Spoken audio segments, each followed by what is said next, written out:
Ibu bapa, saudara-saudari, umat beriman yang dikasihi Tuhan. Dari Rumah Studi Wisma Sang Penebus Yogyakarta, kami sajikan untuk Anda renungan hari Minggu Paskah yang kelima. Marilah kita membuka hati dan batin untuk mendengarkan sabda Tuhan.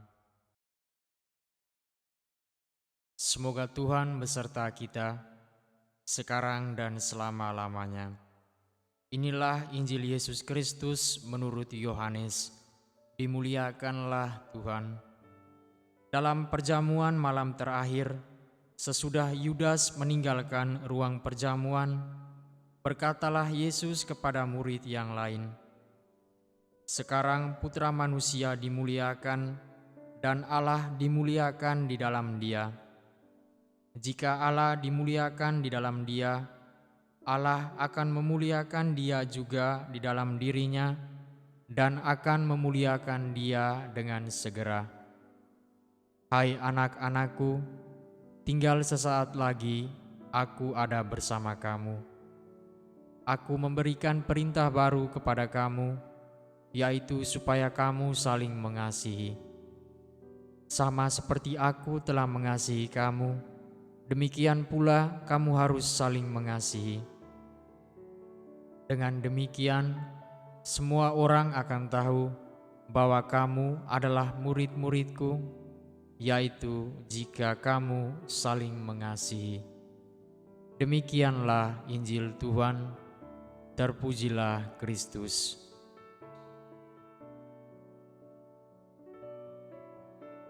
Ibu bapa, saudara-saudari yang terkasih dalam Tuhan kita Yesus Kristus.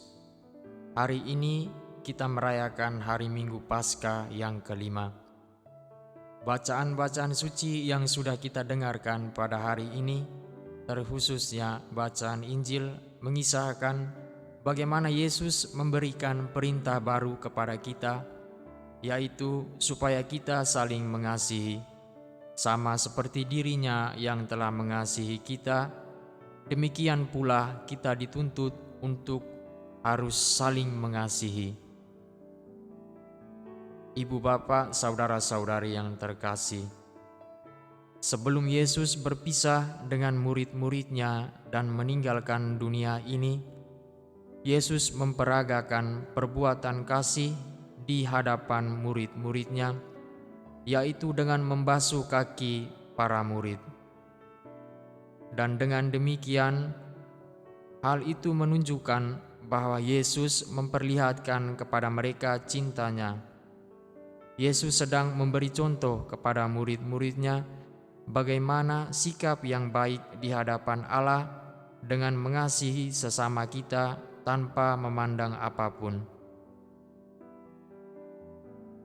Yesus sebagai guru menjadikan dirinya teladan dalam hal kasih untuk ditiru, diikuti, dan akan diperbuat atau dicontohi oleh murid-murid dalam hidupnya, yaitu suatu kerendahan hati yang harus dijalani sebagai pengikut dan pencinta Kristus.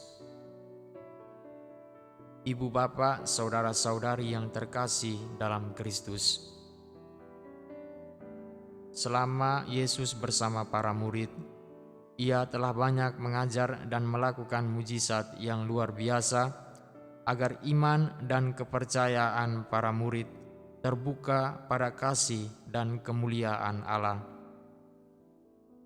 Namun, pada malam perjamuan terakhir, sebelum Ia meninggalkan para murid, Ia telah melakukan suatu hal yang lebih, yang mungkin tak pernah dipikirkan oleh para murid-Nya dan kita semua, bahwa Ia akan melakukan suatu tindakan kasih dan kerendahan hati yang demikian.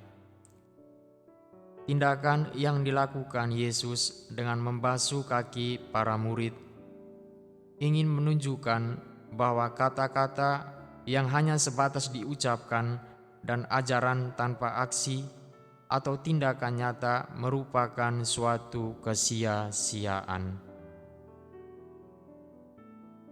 Sehingga sebagai guru yang rendah hati, Ia mesti harus menunjukkan terlebih dahulu agar murid-muridnya dapat mengikuti sikap dan tindakannya sebelum Ia memberikan janji baru kepada mereka sebagai bekal dan persiapan menuju kepada Allah Bapa di saat Yesus tidak lagi bersama mereka, serta bagaimana mereka mandiri tanpa Yesus dengan bekal berupa tindakan, ajaran, kasih dan janji baru yang diberikan Yesus pada mereka di saat mereka harus berjuang sendiri menghadapi godaan serta pengaruh hal-hal duniawi yang memudahkan manusia untuk jatuh ke dalam dosa dan berpaling dari Tuhan. Tindakan yang Ia lakukan merupakan suatu bentuk kerendahan hatinya yang ingin Ia bagikan kepada kita agar kita dapat melakukan hal yang sama kepada siapa saja tanpa mengenal status, keluarga, dan golongan apapun. Melayani sesama dengan kepolosan dan ketulusan tanpa memandang dan memikirkan siapa dia dan apa kedudukannya. Sebab kita semua adalah sama dan satu anggota gereja yang diajak untuk menuntun dan saling mengasihi sebagai satu tubuh dan satu bagian dengan Yesus. Ia adalah kepala dan kita adalah tubuhnya.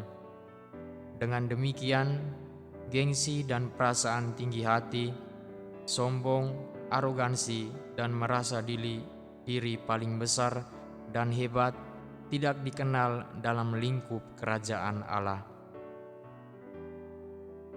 Ibu bapak, saudara-saudari yang terkasih dalam Kristus, sebelum Yesus pergi dari antara para murid, yaitu kembali ke hadapan Bapa, Yesus tahu dan Dia mengajak para murid-Nya untuk menyadari bahwa tidak selamanya Dia berada di dunia bersama dengan mereka.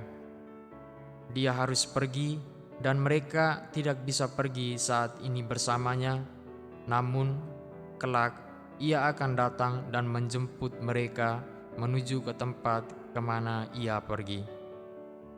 Maka dengan kasih dan pelayanan yang tulus dan rendah hati itulah yang Ia ingin berikan pada kita dan murid-murid-Nya agar kita dapat hidup tanpa Dia dan mengandalkan kebaikan dan kerendahan hati untuk dapat mengikuti jejak-Nya menuju kepada Allah.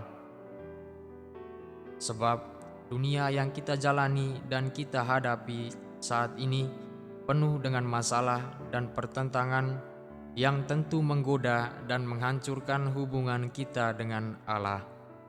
Sehingga yang menjadi harapan Yesus bagi kita adalah kita mengusahakan suatu sikap komitmen untuk tetap setia pada perintah, larangan, dan janji Allah supaya kita saling mengasihi sama seperti dirinya yang telah mengasihi kita.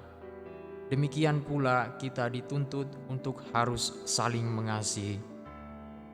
Sebab seperti yang dikatakan Rasul Paulus dan Barnabas dalam bacaan pertama pada Kisah Para Rasul, bahwa untuk masuk ke dalam kerajaan Allah kita harus mengalami banyak sengsara. Maksudnya bahwa untuk sampai pada Allah atau dapat memperoleh kerajaan surga di mana kita pergi untuk menyusul keberadaan Yesus Kristus tidaklah mudah, melainkan banyak tantangan yang perlu kita hadapi agar kita sebagai seorang yang murni dan bersih di hadapan Allah.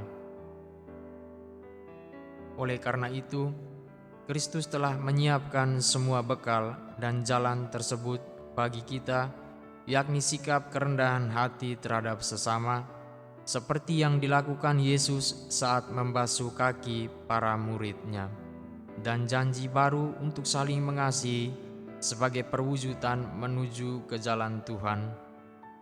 Sebab suatu sengsara yang diperoleh atau tantangan yang dihadapi, jika kita kuat menghadapi dan tetap setia pada janji dan janji Allah, maka kita akan memperoleh kemuliaan seperti Yesus yang dilihat dalam Injil Yohanes. Ia melihat salib bukan sebagai penderitaan dan kesengsaraan, tetapi sebuah kemuliaan yang diberikan Allah baginya.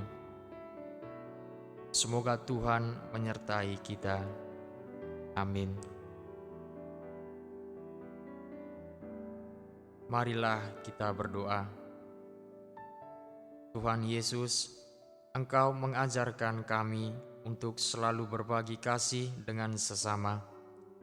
Jauhkanlah kami dari sikap ingat diri dan kesombongan, supaya kasih yang Engkau tawarkan selalu menjiwai kehidupan kami.